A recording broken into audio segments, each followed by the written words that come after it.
Haircut transformation. Watch me make him look like Steph Curry by the end of this video. Keep watching.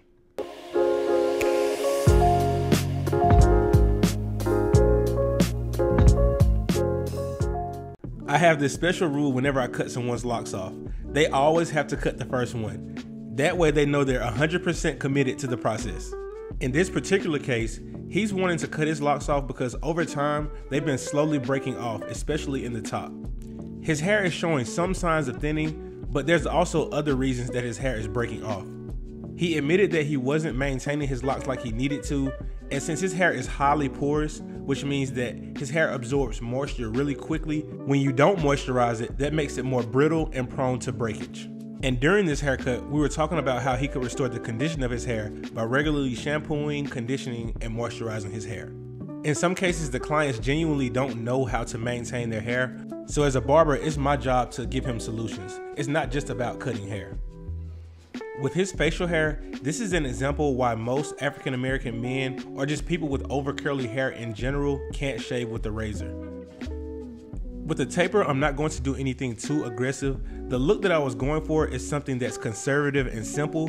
Going from locks to a small curly fro is a big transition, and I didn't want the end result to look too drastic to where he wouldn't feel comfortable with it. And I really appreciate him for letting me cut his hair. He didn't trust anybody else to do it. He said, man, I'm coming back down. He drove from Tennessee to get this haircut. Now earlier when I was talking about highly porous hair, now this is some curling custard that I put into his hair, and you can see that his hair immediately soaked it up. It didn't even look like I put anything in his hair.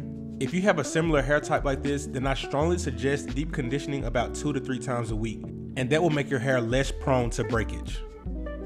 And now we're moving on to one of the most important parts of the haircut, the line up, putting on the finishing touches.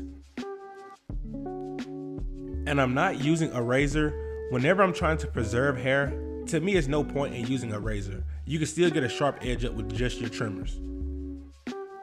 We're not gonna push anything too crazy. We're just gonna keep it as natural as we can while still getting a sharp, natural line up.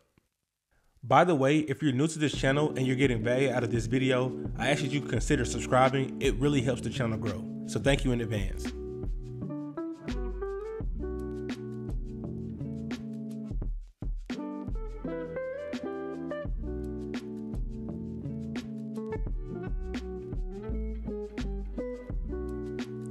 For the front, we're going to keep everything as low as we can.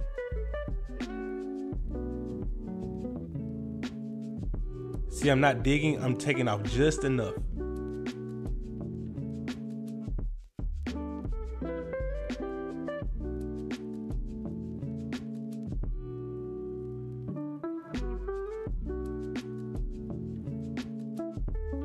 Once you've completed one side, try to match the other side as best as you can.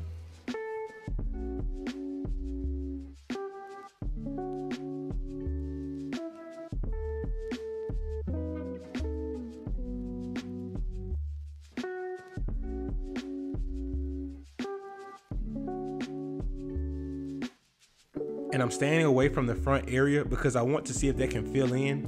Time for the finishing touches. Now you guys tell me, maybe I'm tripping. Tell me he doesn't look like Steph Curry. Leave me feedback in the comments. Let me know what you think. Let me know if there's anything you think I could have done differently. I'm interested to see what you guys have to say. So thanks for watching, and I will see you all on the next one.